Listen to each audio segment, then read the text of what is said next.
নমস্কাৰ এই মুহূৰ্তত আহি পৰিছে আজি সন্ধিয়াৰ কেইবাটাও গুৰুত্বপূৰ্ণ খবৰ আৰু এনে ধৰণৰ খবৰসমূহ নিতৌ চাবলৈ চেনেলটো ছাবস্ক্ৰাইব কৰি ভিডিঅ'টোত এটা লাইক কৰি দিব লৈছোঁ সন্ধিয়াৰ প্ৰথমটো গুৰুত্বপূৰ্ণ খবৰ এটা ব্ৰেকিং নিউজ ৰাজীৱ ভৱনৰ সন্মুখত অভাৱনীয় পৰিস্থিতিৰ সৃষ্টি হৈছে বিজেপিৰ প্ৰতিবাদত উত্তাল হৈ পৰিছে ৰাজীৱ ভৱন কংগ্ৰেছ গো বেক ৰাহুল গান্ধী হাটাও শ্লোগানেৰে বিজেপিৰ প্ৰতিবাদ যুৱ কংগ্ৰেছৰ কাণ্ডই সমগ্ৰ ভাৰতীয়ক লজ্জানত কৰাৰ অভিযোগ দিল্লীৰ এআই সন্মিলনত যুৱ কংগ্ৰেছীয়ে কৰা কাণ্ডৰ বিৰোধিতা কৰি এই প্ৰতিবাদ ৰাজীৱ ভৱনৰ সন্মুখত তীব্ৰ প্ৰতিবাদী কাৰ্যসূচী ৰূপায়ণ কৰিছে বিজেপিয়ে প্ৰতিবাদস্থলীত ভয়ংকৰ পৰিস্থিতিৰ সৃষ্টি হৈছে সম্পূৰ্ণৰূপে নিয়ন্ত্ৰণৰ বাহিৰত অসম যুৱ পৰিষদ বিজেপি যুৱ মৰ্চাৰ সহায়ত এই প্ৰতিবাদী কাৰ্যসূচী কংগ্ৰেছৰ ৰাজীৱ ভৱনৰ সন্মুখত উত্তাল পৰিৱেশৰ সৃষ্টি হৈছে কংগ্ৰেছ আৰু বিজেপি নেতাকৰ্মীসকলৰ মাজত প্ৰচণ্ড মাৰপিটৰ ঘটনাও সংঘটিত হয় আৰু আনপিনে আৰক্ষীয়ে কংগ্ৰেছ কৰ্মীৰ ওপৰত আক্ৰমণ কৰাৰ অভিযোগ উত্থাপন কৰিছে প্ৰদেশ কংগ্ৰেছে প্ৰতিবাদ চলি থকাৰ সময়তে বিজেপিয়ে কংগ্ৰেছৰ বাহনৰ ওপৰতো আক্ৰমণ কৰাৰ গুৰুতৰ অভিযোগ বিজেপিৰ আগ্ৰাসী স্থিতি কংগ্ৰেছৰ বিৰোধিতাৰে বিজেপিৰ এই প্ৰতিবাদ কালি দিল্লীৰ এআই সন্মিলনত যুৱ কংগ্ৰেছে সাব্যস্ত কৰিছিল প্ৰতিবাদ কাপোৰ খুলি কৰা প্ৰতিবাদ এতিয়া ৰাজনৈতিক যুদ্ধলৈ পৰিণত হৈছে ভাৰতীয় জনতা পাৰ্টিয়ে দেশৰ ভিন্ন প্ৰান্তৰ লগতে অসমৰ প্ৰদেশ কংগ্ৰেছৰ ৰাজীৱ ভৱনৰ সন্মুখত আজি তীব্ৰ প্ৰতিবাদী কাৰ্যসূচী ৰূপায়ণ কৰে এই প্ৰতিবাদ চলি থকাৰ মাজতেই কংগ্ৰেছ আৰু বিজেপি নেতাকৰ্মীৰ মাজত প্ৰচণ্ড মাৰপিটৰ ঘটনা সংঘটিত হয় কেইবাগৰাকীও কংগ্ৰেছ নেতা আহত হৈছে বুলি জানিব পৰা গৈছে এতিয়াও পৰিস্থিতি নিয়ন্ত্ৰণৰ বাহিৰত আন এটা অতিকৈ গুৰুত্বপূৰ্ণ খবৰ ভূপেন বৰাক লৈ বিজেপিত এতিয়া বিদ্ৰোহ আৰম্ভ বিহপুৰীয়াত ভূপেন বৰাৰ প্ৰাৰ্থিত্বৰ বিৰোধিতা একাংশ বিজেপি কৰ্মীৰ বিজেপি দলত যোগদান কৰাৰ পিছতেই ভূপেন কুমাৰ বৰাক লৈ এতিয়া ভাৰতীয় জনতা পাৰ্টিৰ ভিতৰচৰাত আৰম্ভ হৈছে অন্তকণ্ঠল ভূপেন বৰাৰ বিজেপি গমনৰ পিছতেই বিজেপিত এতিয়া বিদ্ৰোহ আৰম্ভ বিহপুৰীয়াত ভূপেন বৰাক প্ৰাৰ্থিত্ব দিয়াৰ বিৰোধিতা একাংশ ভাৰতীয় জনতা পাৰ্টিৰ নেতাকৰ্মীৰ বিহপুৰীয়া সমষ্টিত ভূপেন বৰা বিজেপিৰ প্ৰাৰ্থী হোৱাৰ চৰ্চা চলি থকাৰ মাজতে এতিয়া বিৰোধিতা কৰিছে বিজেপিৰ নেতাকৰ্মীয়ে চৰ্চাৰ মাজতে বিহপুৰীয়াত বিজেপি কৰ্মীয়ে ৰাজহুৱা সভাত বিৰোধিতা কৰিছে ভূপেন বৰাক টিকট দিয়াক লৈ বিহপুৰীয়াত খিলঞ্জীয়া ভূমিপুত্ৰ হ'ব লাগিব বিজেপিৰ প্ৰাৰ্থী অন্যথা বিৰোধিতা কৰিব সমষ্টিৰ মাটি পানীৰ সৈতে সম্পৰ্ক থকা লোকক প্ৰাৰ্থিত্ব প্ৰদানৰ দাবী উত্থাপন কৰিছে বিজেপিৰ কৰ্মীয়ে অন্যথা বিকল্প সন্ধান কৰিব হাজাৰ হাজাৰ বিজেপিৰ কাৰ্যকৰ্তাই এই হুংকাৰ প্ৰদান কৰিছে ভূপেন বৰাক টিকট দিয়াৰ চৰ্চাৰ মাজতে বিজেপিৰ ভিতৰচৰাত এতিয়া ব্যাপক অসন্তুষ্টি দেখিবলৈ পোৱা গৈছে ইফালে দলৰ সিদ্ধান্ত মানি ল'ব বুলি ঘোষণা সাংসদ ৰঞ্জিত দত্তৰ আনফালে বিজেপি নেতাকৰ্মীসকলে তীব্ৰ বিৰোধিতা কৰিছে বিজেপিৰ দলত যদি বিহপুৰীয়াত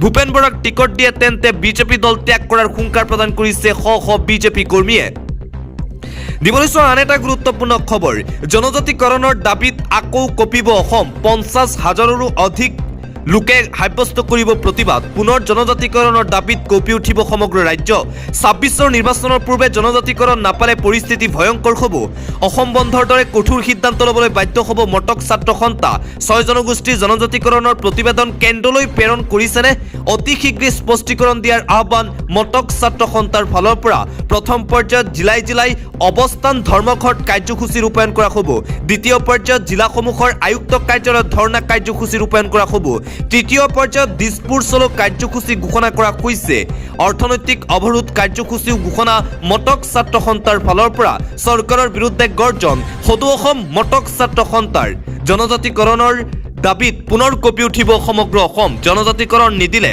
26ৰ নিৰ্বাচনত বিজেপিক প্ৰত্যুত্তৰ দিয়াৰো হুংকাৰ প্ৰদান কৰা হৈছে বিজেপিক বৰ্জন কৰা হ'ব যদিহে জনজাতিকৰণ নিদিয়ে এইদৰে হুংকাৰ প্ৰদান মটক ছাত্ৰ সন্থাৰ ফালৰ পৰা অন্য এটা খবৰ মিত্ৰতাক লৈ আজি দিল্লীত কেন্দ্ৰীয় নেতৃত্বৰ সৈতে গুৰুত্বপূৰ্ণ বৈঠক প্ৰদেশ কংগ্ৰেছৰ সভাপতি গৌৰৱ গগৈ আৰু সাংসদ ৰকিবুল হুছেইনৰ কেন্দ্ৰীয় নেতৃত্বৰ উপস্থিতিত অনুষ্ঠিত হৈছে এই গুৰুত্বপূৰ্ণ বৈঠক স্ক্ৰিনিং কমিটিৰ অধ্যক্ষৰ উপস্থিতিত বৈঠকত মিলিত হ'ল গৌৰৱ গগৈ আৰু ৰকিবুল হুছেইন ভূপেন বৰাৰ পদত্যাগৰ পিছত খালী হোৱা নিৰ্বাচনী প্ৰচাৰ কমিটিৰ অধ্যক্ষৰ দায়িত্ব ৰিপুন বৰাক অৰ্পণ কৰা হৈছে 26ৰ নিৰ্বাচনক লৈ দিল্লীত কংগ্ৰেছৰ এই হাই ভোল্টেজ বৈঠক আজি অনুষ্ঠিত হৈছে পৰৱৰ্তী খবৰ বৰপেটা ৰোডৰ সেই ডকাইতি কাণ্ডৰ এতিয়া নতুন মূৰ প্ৰিয়াংকু মুকেশ তুষাৰ আৰু ৰখিতে সংগঠিত কৰিছিল ডকাইতি ৰাজ্য কপাই যোৱা বৰপেটা ডকাইতি কাণ্ডৰ নতুন তথ্য পোহৰলৈ আহিছে যোৱাকালি কেইজনমান মিয়া যুৱকক গ্ৰেপ্তাৰ কৰিছিল, কিন্তু এতিয়া ভয়ংকৰ ডকাইতি কাণ্ডৰ বিগ আপডেট আহি পৰিছে। আৰক্ষীৰ জালত ৰোহিত কুমাৰ, প্ৰিয়াংশু কুমাৰ, মুকেশ দাস, তুষাৰ দাস। বৰপেটা ৰোডৰ চেনকোত সংঘটিত হৈছিল ভয়ংকৰ ডকাইতি কাণ্ড। গহনা বিপণীৰ কৰ্মচাৰীক বান্ধি লুটি নিছিল 12 কোটি টকাৰ গহনা। প্ৰিয়াংশু, মুকেশ, তুষাৰ, ৰোহিতে সংঘটিত কৰিছিল সমগ্ৰ ভাৰত কঁপাই যোৱা সেই ভয়ংকৰ ডকাইতি কাণ্ড। পৰৱৰ্তী খবৰ, কংগ্ৰেছে ঠগিলে, মিত্ৰতা ভংগৰ দিশে। কংগ্ৰেছ আৰু ৰাইজৰ দলৰ মিত্ৰতা এক প্ৰকাৰ ভংগৰ দিশে। কংগ্ৰেছৰ বিৰুদ্ধে পুনৰ সৰব হৈ পৰিছে অখিল গগৈ।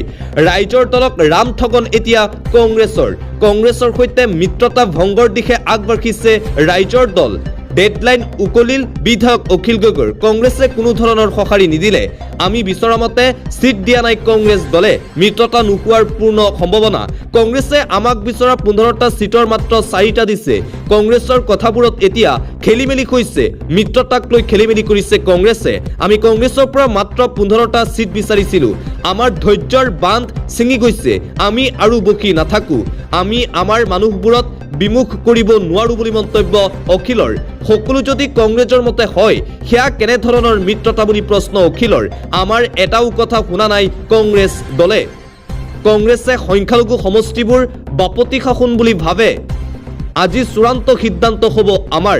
ৰাতি বৈঠক অনুষ্ঠিত হ'ব। দিলেও নিদিলেও আমি বিচৰা চিটত আমি জিকিমেই বুলি মন্তব্য অখিলৰ। উজনি অসমত আমাক নিদিলে দিগদাৰ হ'ব কংগ্ৰেছৰ বাবে। এইদৰে মিত্ৰতাৰ প্ৰসংগত পুনৰবাৰ কংগ্ৰেছক লৈ মন্তব্য। ধেমাজি, ডিমৌ, মৰিয়নি আদি লাগিব। খেলিব নোৱাৰা চিট দি লাভ নাই ৰাইজৰ দলক। মানিলে মানিব, নামানিলে আমি নিজেই সিদ্ধান্ত ল'ম মিত্ৰতাক লৈ। ৰাইজৰ দলক ৰাম ঠগন কংগ্ৰেছৰ সৈতে মিত্ৰতা ভংগৰ প্ৰায় চূড়ান্ত হৈ পৰিছে ৰাইজৰ দলৰ। আৰু আনপিনে মিত্ৰতাৰ সন্দৰ্ভত লুৰিণজ্যোতি গগৈৰ মন্তব্য, তাৎক্ষণিকভাৱে সমাধান কৰক মিত্ৰতাৰ বিষয়। এইবাৰ কংগ্ৰেছক সকিয়নি অসম জাতীয় পৰিষদৰ সভাপতি লুৰিণজ্যোতি গগৈৰ। বিৰোধীৰ মিত্ৰতাৰ সন্দৰ্ভত অখিল গগৈৰ পিছত সৰব হৈ পৰিছে অসম জাতীয় পৰিষদৰ সভাপতি লুৰিণজ্যোতি গগৈ। অতি শীঘ্ৰেই মিত্ৰতাৰ বিষয় সন্দৰ্ভত আলোচনা হ'ব লাগে বুলি মন্তব্য লুৰিণৰ। বিৰোধীৰ ভোট বিভাজন ৰোধৰ বাবে মিত্ৰতাৰ অতি প্ৰয়োজন আছে। আসন বুজাবুজিক লৈ জটিলতা থকাটো স্বাভাৱিক, কিন্তু ইয়াৰ সমাধান কংগ্ৰেছ দলে কৰিব লাগিব। আলোচনাৰ মাধ্যমেৰে তথ্য সহকাৰে অতি শীঘ্ৰে মিত্ৰতা হ'ব লাগে বুলি মন্তব্য লুৰিণৰ। আসন বুজাবুজিৰ কথা এতিয়াই কোৱা নাযাব। সংবাদ মাধ্যমৰ সন্মুখত ৰাজহুৱা কৰাটো অনুচিত। আসন বুজাবুজিক লৈ বিজেপিক পৰাভূত কৰা আমাৰ লক্ষ্য। এৰাধৰা কৰিবই লাগিব। সংখ্যাগুৰুক লৈ আমি ৰাজনীতি নকৰোঁ। সকলো একত্ৰিত হৈ আমি 26ৰ নিৰ্বাচনত অৱতীৰ্ণ হ'ব লাগিব। অখিল গগৈৰ মিত্ৰতাৰ বিষয়টো আজি নিষ্পত্তি হওক, আমাৰ পলম হ'লেও হ'ব। ৰাইজৰ দলৰে কংগ্ৰেছৰ 85% কথাৰ মিল থকাৰ পাছতো বৰ্তমান পৰিস্থিতিয়ে অস্বস্তিত পেলাইছে। কংগ্ৰেছে 2-3বাৰ হৰা প্ৰাৰ্থীক টিকট দিলে জিকিব নেকি প্ৰশ্ন উত্থাপন কৰিছে লুৰিণজ্যোতিয়ে। আমাৰ বুথ পৰ্যায়লৈকে সংযোগ আছে। যোন সমষ্টিত যিজন প্ৰাৰ্থীয়ে জিকিব সেইজন প্ৰাৰ্থীক টিকট দিয়ক কংগ্ৰেছ দলে। এইদৰে মিত্ৰতাৰ সন্দৰ্ভত কংগ্ৰেছ দলক লৈ মন্তব্য কৰিছে অসম জাতীয় পৰিষদৰ সভাপতি লুৰিণজ্যোতি গগৈয়ে। আন এটা গুৰুত্বপূৰ্ণ খবৰ, জুলুঙাৰ মেকুৰী ওলাই পৰাৰ ভয়ত ফাষ্টট্ৰেক আদালত গঠন কৰা নাই নেকি চৰকাৰে? প্ৰশ্ন উত্থাপন কৰিছে লুৰিণজ্যোতি গগৈয়ে। কিয় বাৰে বাৰে অৱহেলা কৰা হৈছে আমাৰ প্ৰাণৰ শিল্পী জুবিন গাৰ্গক? 2 মাহৰো অধিক সময় পাৰ হ'ল। মুখ্যমন্ত্ৰীয়ে কৈছিল ফাষ্টট্ৰেক আদালত গঠন কৰিব। এতিয়ালৈকে কিয় ফাষ্টট্ৰেক আদালত গঠন কৰা নাই? ফাষ্টট্ৰেক আদালত গঠন কৰিলে জুলুঙাৰ মেকুৰী ওলাই পৰাৰ ভয় নেকি চৰকাৰৰ? জুবিন গাৰ্গৰ ন্যায় সন্দৰ্ভত এইদৰে হিমন্ত বিশ্ব শৰ্মাৰ বিজেপি চৰকাৰলৈ প্ৰশ্ন উত্থাপন কৰিছে অসম জাতীয় পৰিষদৰ সভাপতি লুৰিণজ্যোতি গগৈয়ে। অন্য এটা খবৰ, নিৰ্বাচনৰ আগমুহূৰ্তত কেন্দ্ৰীয় চৰকাৰৰ গুৰুত্বপূৰ্ণ সিদ্ধান্ত। ৰাজ্য চৰকাৰৰ মতৰ বিৰুদ্ধে গৈ কেন্দ্ৰীয় গৃহ মন্ত্ৰালয়ে গঠন কৰিলে কমিটি। পশ্চিমবংগত কাৰ্যকৰী কৰিব CAA। উল্লেখযোগ্য যে পশ্চিমবংগৰ মুখ্যমন্ত্ৰী মমতা বেনাৰ্জী আৰু পশ্চিমবংগৰ চৰকাৰে ৰাজ্যখনত CAA বলবৎ নকৰাৰ স্থিতি আনুষ্ঠানিকভাৱে গ্ৰহণ কৰি থৈছিল, কিন্তু তাৰ বিপৰীতে কেন্দ্ৰীয় চৰকাৰে এতিয়া সিদ্ধান্ত লৈছে ৰাজ্য চৰকাৰৰ কোনো ধৰণৰ হস্তক্ষেপ নাথাকিব। পশ্চিমবংগত এতিয়া কাৰ্যকৰী হ'ব CAA। পৰৱৰ্তী খবৰ, হিমন্ত বিশ্ব শৰ্মাৰ বাবে হতাশাত ভুগিছে ৰাজ্যিক বিজেপিৰ সভাপতি দিলীপ শইকীয়া। পুনৰবাৰ হিমন্ত বিশ্ব শৰ্মাৰ সন্দৰ্ভত কেইবাটাও বিস্ফোৰক মন্তব্য কৰিছে প্ৰাক্তন বিজেপি নেতা ৰাজেন গোহাঁইয়ে। হিমন্ত বিশ্ব শৰ্মাৰ বাবে এতিয়া হতাশাত ভুগিছে ৰাজ্যিক সভাপতি দিলীপ শইকীয়া। ৰাজ্যিক সভাপতি হ'লেও দিলীপ শইকীয়াৰ মতে দলত একো নচলে। এই মন্তব্য ৰাজেন গোহাঁইৰ। প্ৰকৃত বিজেপিৰ মানুহক অৱজ্ঞা কৰি ব্যক্তিগত দললৈ ৰূপান্তৰিত কৰিছে হিমন্ত বিশ্ব শৰ্মাই। প্ৰাক্তন বিজেপি নেতা ৰাজেন গোহাঁইৰ এই মহাবিস্ফোৰণ বিজেপি দলক লৈ। হিমন্ত বিশ্ব শৰ্মাৰ ব্যৱহাৰতেই আমি দল এৰি আহিছিলোঁ বুলি মন্তব্য ৰাজেন গোহাঁইৰ। জুবিন গাৰ্গৰ লগত বিজেপিয়ে যি কৰিলে সেয়া অসমৰ ৰাইজে ভালদৰে দেখিছে।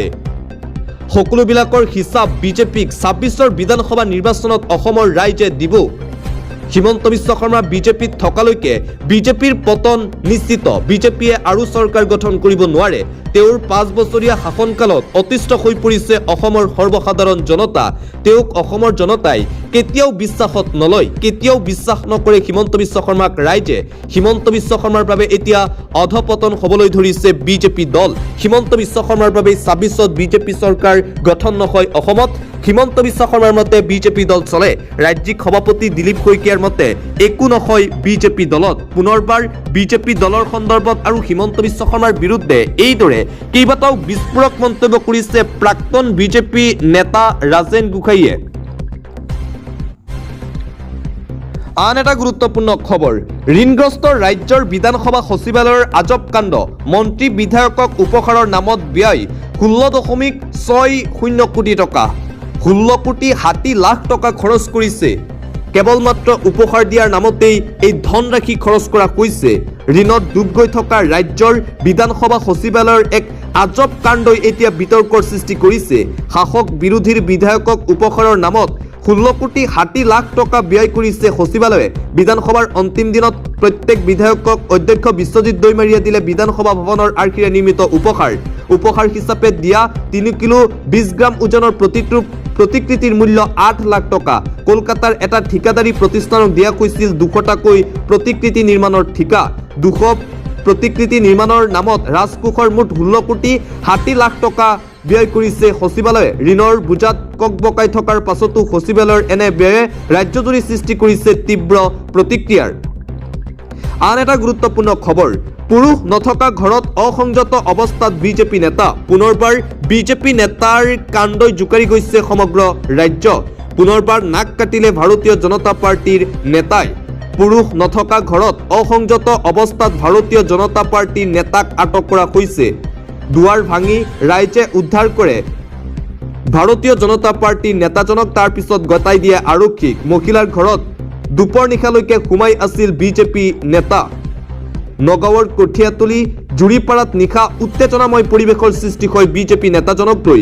বিজেপি নেতা বকুল শিলক অসংযত অৱস্থাত হাতে লোটে ধৰিলে স্থানীয় ৰাইজে। 2 বছৰে মহিলাগৰাকীৰ ঘৰত বকুল শিল গোপনে আহি থকাৰ অভিযোগ স্থানীয় ৰাইজৰ। পুৰুষ নথকা ঘৰত অসংযত অৱস্থাত এইবাৰ ধৰা পৰিছে বিজেপিৰ নেতা। পৰৱৰ্তী খবৰ, ৰাজহুৱা স্থানত মুকলিকৈ বিক্ৰী কৰিব নোৱাৰিব মাংস। নিয়ম ভংগকাৰীৰ বিৰুদ্ধে কঠোৰ হ'ব চৰকাৰ। মাংস বিক্ৰী কৰাক লৈ এইবাৰ কঠোৰ হৈ পৰিছে চৰকাৰ। ৰাজহুৱা স্থানত য'তে ত'তে বিক্ৰী কৰিব নোৱাৰিব এতিয়াৰে পৰা মাংস। মইমতালিৰে মুকলিকৈ যিকোনো মাংস বিক্ৰীত নিষেধাজ্ঞা জাৰি কৰা হৈছে চৰকাৰৰ ফালৰ পৰা। চৰকাৰৰ অনুজ্ঞাপত্ৰ থাকিলেহে ৰাজহুৱা স্থানত বিক্ৰী কৰিব পাৰিব মাংস, অন্যথা মাংস বিক্ৰী কৰাত নিষেধাজ্ঞা। এতিয়াৰে পৰা নিয়ম ভংগ কৰি মাংস বিক্ৰী কৰিলেই বিপদ নিশ্চিত।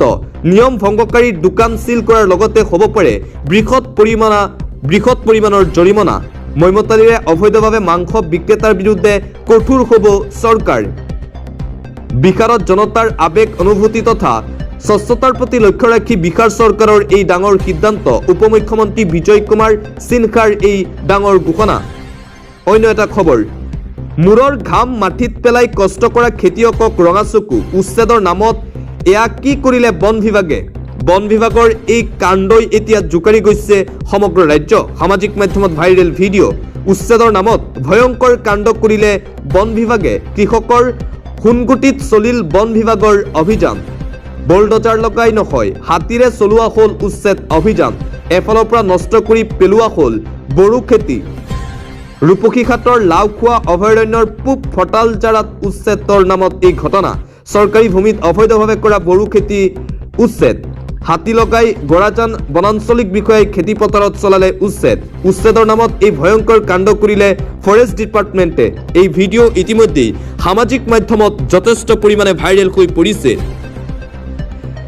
মুছলমান লোকলৈ এটা ভাল খবৰ বাবৰি মছজিদৰ সমৰ্থনত সৰ্বোচ্চ ন্যায়ালয়ত পুনৰ হিন্দু পক্ষৰ মুখ থেকেচা বাবৰি মছজিদক লৈ সৰ্বোচ্চ ন্যায়ালয়ৰ ফালৰ পৰা গুৰুত্বপূৰ্ণ ৰায়দান দিয়া হৈছে ন্যায়ালয়ত মুখ থেকেচা বাবৰি মছজিদৰ বিৰোধিতা কৰা হিন্দু পক্ষৰ নতুন বাবৰি মছজিদ নিৰ্মাণত আপত্তি কৰাৰ অধিকাৰ নাই হিন্দু পক্ষৰ বাবৰৰ নামতেই মুৰ্ছিদাবাদত নিৰ্মাণ হ'ব বাবৰি মছজিদ বাবৰিৰ নামত মছজিদ হ'ব লাগে বাবৰক ভাৰত আক্ৰমণকাৰী বুলি দাবী কৰিছিল হিন্দু পক্ষই বাবৰে হিন্দুক গোলাম হিচাপে ভাবিছিল বুলিও দাবী কৰিছিল হিন্দু পক্ষৰ অধিবক্তাৰ এটাও দাবী মানি নললে সৰ্বোচ্চ ন্যায়ালয়ে হুমায়ুন কবিৰৰ নেতৃত্বত মুৰ্ছিদাবাদত নিৰ্মাণ হৈ আছে বাবৰি মছজিদ ন্যায়ালয়ত মুখ থেকেচা বাবৰি মছজিদৰ বিৰোধিতা কৰা হিন্দু পক্ষৰ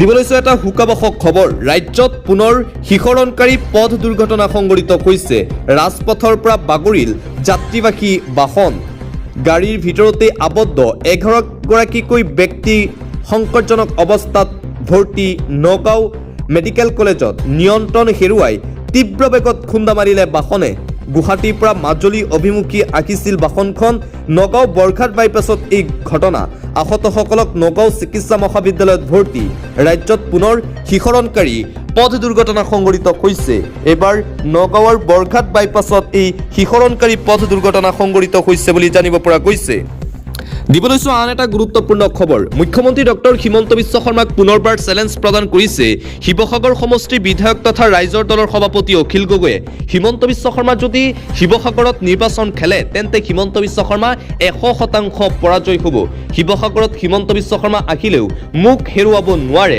26ৰ বিধানসভা নিৰ্বাচনত যদি হিমন্ত বিশ্ব শৰ্মাৰ সৎ সাহস আছে তেন্তে শিৱসাগৰৰ পৰা মোৰ বিৰুদ্ধে নিৰ্বাচন খেলি দেখুৱাক হিমন্ত বিশ্ব শৰ্মা শিৱসাগৰত নিৰ্বাচন খেলিলে 100% পৰাজয় হ'ব এইদৰে 26ৰ বিধানসভা নিৰ্বাচনক লৈ হিমন্ত বিশ্ব শৰ্মাৰ সন্দৰ্ভত মন্তব্য কৰে বিধায়ক অখিল গগৈ